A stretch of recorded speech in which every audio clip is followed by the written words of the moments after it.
गर्मी बहुत ज़्यादा है, यहाँ पर हम नहाने आ रहे हैं, बहुत एंजॉय करने आ रहे हैं। बहुत मज़ा आ रहा है, मौसम जो हो रहा है, गर्मी थी। कोरोना वायरस के बढ़ते खतरात के पेश नजर तमाम सियाहती मुकामात समेत स्विमिंग पूल्स भी बंद हैं। मगर बढ़ती हुई गर्मी की शिद्दत को कम करने के लिए आरिफवाला में बड़ों और बच्चों समेत शहरियों की बड़ी तादाद ने फसलों में लगे ट्यूबवेल्स का रुख कर लिया, जहां बड़े और बच्चे एंजॉय करते दिखाई देते हैं। गर्मी की शिद्दत ज़्यादा होने की वजह से लोगों ने हमारे ट्यूबवेलों का रुख कर लिया है। चूँकि हम ज़मीनों को पानी लगाने के लिए रोज़ाना ट्यूबवेल चलाते हैं। 3-4 दिनों से गर्मी ज़्यादा होने की वजह से लोगों का रश काफ़ी होने लग गया है, लेकिन हम उनको जो भी कर सकते हैं हम उन्हें रोकते नहीं हैं, उन्हें नहाने देते हैं।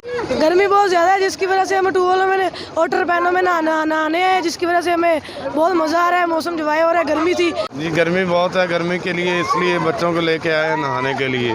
गर्मी बहुत ज़्यादा हो गई, गर्मी की वजह से हम नहाने के लिए आए हैं इधर। जहां सरसब्ज माहौल और खेतों में लगे ये ट्यूबवेल फसलों को सैराब करते हैं, वहीं साथ ही साथ ये नौजवान भी डुबकियां लगाकर भरपूर ताजगी हासिल कर लेते हैं। Shafiq Ahmad, news alert, Arifwala.